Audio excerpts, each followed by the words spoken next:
Miracles. నేను మీ శ్రావణి. ఈరోజు మన రెసిపీ హెల్తీగా టేస్టీగా ఉండే సరికొత్తది చూద్దామా. అదేంటంటే ఎప్పుడు ప్రతిసారి కూడా గోధుమ రవ్వతోనో లేదా బొంబాయి రవ్వతోనో మాత్రమే ఉప్మా చేసుకోవడం తెలుసు మనకి. అందుకోసమే ఈరోజు కొత్తగా జొన్న రవ్వతో ఉప్మా చేద్దాం అనుకుంటున్నా. దీనికోసం నేను ఒక గ్లాస్ తీసుకున్నాను జొన్న రవ్వ. ఇది ఇంట్లో పట్టించింది ఏం కాదండి, షాప్లో కొన్నదే ఇది. సో ఒక గ్లాస్ తీసుకున్నాను.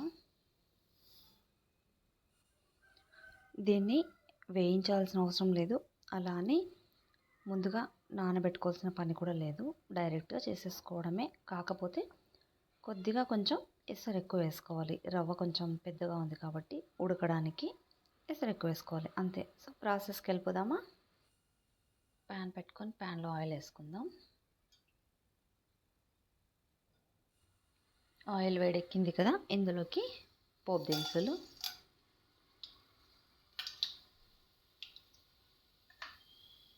అలాగే కట్ చేసి పెట్టుకున్న ఉల్లిపాయలు కలుపుకుందాం. కొంచెం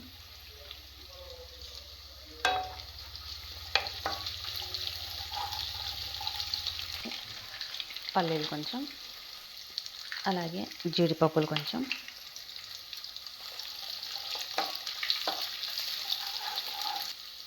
పచ్చిమిర్చి కొంచెం, టొమాటో ఒకటి మీడియం సైజ్. ఇవన్నీ బ్రౌన్గా వేగే వరకు వేయించుకుందాం. ఈ జొన్న రవ్వను రోజు కాకుండా కనీసం వారానికి ఒకసారి 10 రోజులకు ఒకసారి తప్పకుండా వాడండి. ఎందుకంటే ఇందులో రిచ్ జింక్, ఐరన్ ఉన్నాయి. అలాగే షుగర్ పేషెంట్స్కి చాలా బెనిఫిట్ ఉంటుంది.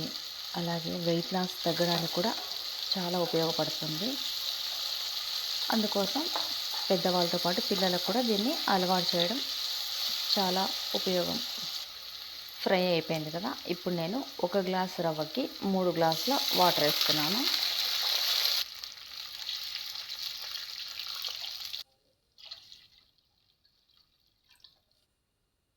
సాల్ట్ మీకు తగ్గట్టుగా వేసుకొని మరగనిద్దాం ఎసరిని బాగా.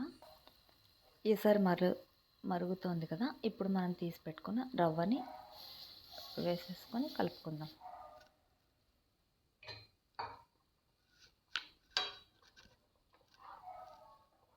మొత్తం అంతా ఒకసారి కలిపేసుకుందాం, ఉంటలు కట్టకుండా.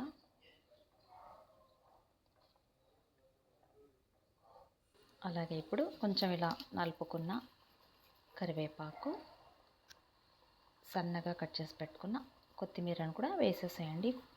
ఫ్లేవర్ బాగుంటుంది రవ్వ ఉడికేటప్పుడే వేస్తేనే.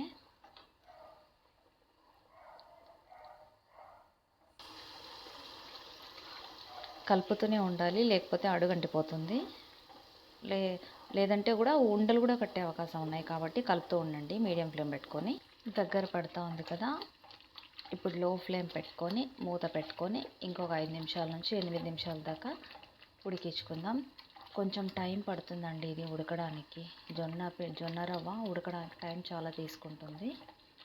సో లో ఫ్లేమ్ పెట్టి మూత పెడదాం. అయిపోయింది చూడండి, గట్టి పడిపోయింది.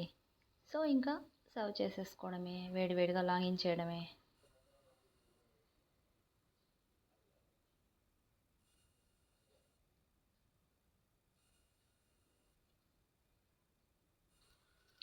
వేడి వేడి ఉప్మా పల్లీల పొడితో లాగించేయడమే.